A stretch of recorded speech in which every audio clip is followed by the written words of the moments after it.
વડોદરા શહેરના mayor two wheeler પર પાલિકા પહોંચ્યા હતા। પદભાર સંભાળ્યાના પહેલા દિવસે મેયર ટુ વ્હીલર પર પહોંચ્યા।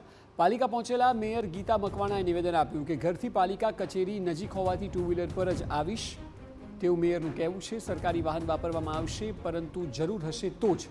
બીજી તરફ ડેપ્યુટી મેયર આદિત્ય પટેલ સરકારી વાહનમાં પાલિકા આવ્યા હતા ગાડી લઈને। સરકારી પ્રોટોકોલ પ્રમાણે મળેલી સુવિધાઓ વાપરવામાં આવશે તેવું ડેપ્યુટી મેયરનું કહેવું છે। વિવેકપૂર્ણ રીતે આ સુવિધાઓ વાપરવામાં આવશે તેવું પણ તેઓએ કહ્યું। મહાનગરપાલિકાના નવા 5 પદાધિકારીઓના નામની જાહેરાત થઈ ચૂકી છે અને આજથી વિધિવત રીતે પોતાનું જે કાર્ય છે તે સંભાળી રહ્યા છે।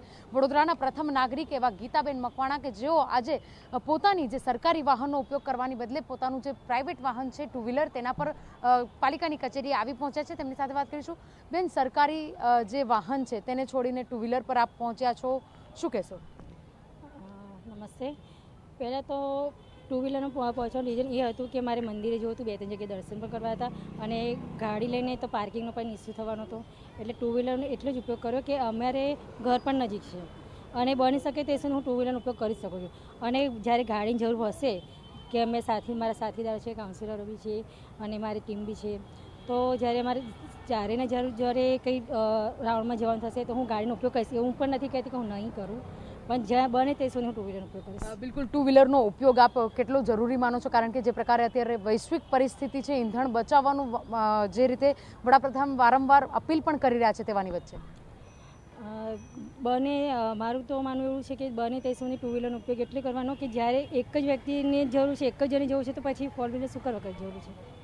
જ્યારે ટીમ સાથે હોય, તમે સમૂહમાં નીકળતા હોય અને તો ત્યારે તમે ઉપયોગ કરો તો બરાબર છે, પણ તારે એક વ્યક્તિ માટે તો મારે માનવું છે કે ટુ વ્હીલરનો જ ઉપયોગ કરવો છે। બિલકુલ, ડેપ્યુટી મેયર આદિત્ય પટેલ પણ આપણી સાથે હાજર છે, વાત કરવાનો પ્રયત્ન કરીશું। આદિત્યભાઈ, જે રીતે સરકારી વાહનના ઉપયોગમાં કાર પુલિંગની પણ એક ચર્ચા હતી, આપ પણ અહીંયા આવી પહોંચ્યા છો, આપના સાથી પદાધિકારીઓની સાથે કાર પુલિંગ કરી શકતા હતા? આપણા વૈશ્વિક નેતા આદરણીય પ્રધાનમંત્રી શ્રી નરેન્દ્રભાઈ મોદીજીએ જે અત્યારે પરિસ્થિતિ સમગ્ર વિશ્વમાં પેદા થઈ છે એના સંદર્ભે જરૂરી કેટલાક સૂચનો કર્યા છે, જે સૂચનોનો વ્યવહારિકપણે ઉપયોગ કરવો જોઈએ આ પ્રકારનું અમે પણ દ્રઢ માનીએ છીએ। પરંતુ મેં ગઈકાલે પણ કહ્યું હતું એમ કે જે પણ કંઈક પ્રોટોકોલના ભાગરૂપે અમને સવલતો મળતી હોય એનો વિવેકપૂર્ણ રીતે ઉપયોગ કરવો। વૈશ્વિક પરિસ્થિતિ તો હમણાં પેદા થઈ છે, પરંતુ આ મારા જીવનનો અને સંસ્કારનો હિસ્સો છે અને મને એ વીજળી બચાવવાની વાત હોય, પાણી બચાવવાની વાત હોય, આ તમામ વસ્તુમાં આ જીવનમાં વણી લેવાની બાબત છે।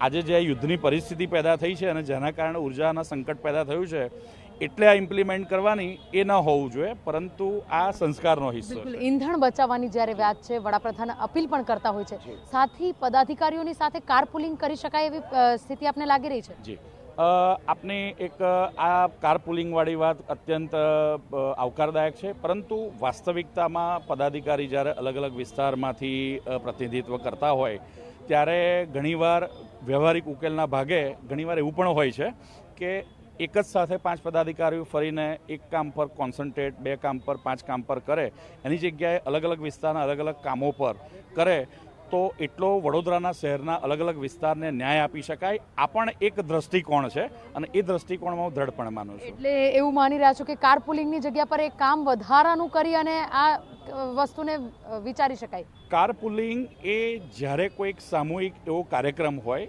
કે જે જગ્યાએ બધા પદાધિકારીઓ સાથે પહોંચવાનું હોય તો ચોક્કસ એ જગ્યાએ જ્યારે નક્કી જ હોય કે સોર્સ અને ડેસ્ટિનેશન પર 5 પદાધિકારીઓએ જવાનું જ છે ત્યારે એ વસ્તુનો ઉપયોગ કરી શકાય। પરંતુ પોતાના ઘરેથી નીકળવાનું તો વ્યવહારિક દ્રષ્ટિએ જોવા જઈએ તો એક જણ એકને પિકઅપ કરે, બીજાને કરે, એમ કરીને વડોદરાનો સર્ક્યુલર રૂટ થાય અને પછી એ જ રીતે એને ડ્રોપ કરવા જવાનું તો ઘણીવાર વ્યવહારુ દ્રષ્ટિએ એ વધારે ખર્ચાળ બની જાય, આવું પણ થઈ શકે। બિલકુલ, તો જે રીતે ગત 2.5 વર્ષની અંદર તમામ જે 5 પદાધિકારીઓ છે તેઓના ઈંધણના ઉપયોગની જો વાત કરીએ તો 15 લાખ કરતાં પણ વધારાનો જે ઈંધણ છે તેનો ઉપયોગ થયો હતો। તેવાની વચ્ચે હવે જે પ્રકારે ઈંધણની અછતની પરિસ્થિતિ છે, વડાપ્રધાન દ્વારા વારંવાર અપીલ પણ કરવામાં આવી રહી છે કે ઈંધણ બચાવવામાં આવે, તેવાની વચ્ચે મેયર તો પોતાના ટુ વ્હીલર પર આવી પહોંચ્યા છે, પરંતુ ડેપ્યુટી મેયરનું માનવું છે કે જે રીતે તેઓને સરકારી સહાય પ્રોટોકોલના રૂપે આપવામાં આવી રહી છે, સરકારી સવલતો આપવામાં આવી રહી છે, તેનો ઉપયોગ તો કરશે પરંતુ જરૂર પડે વિવેકતાથી આનો ઉપયોગ કરશે તેવું પણ તેઓનું માનવું છે। પરંતુ સરકારી આ જે સવલતો છે તેને કાર પુલિંગના મારફતે ના રોકી શકાય તેવી વાત પણ થઈ રહી છે।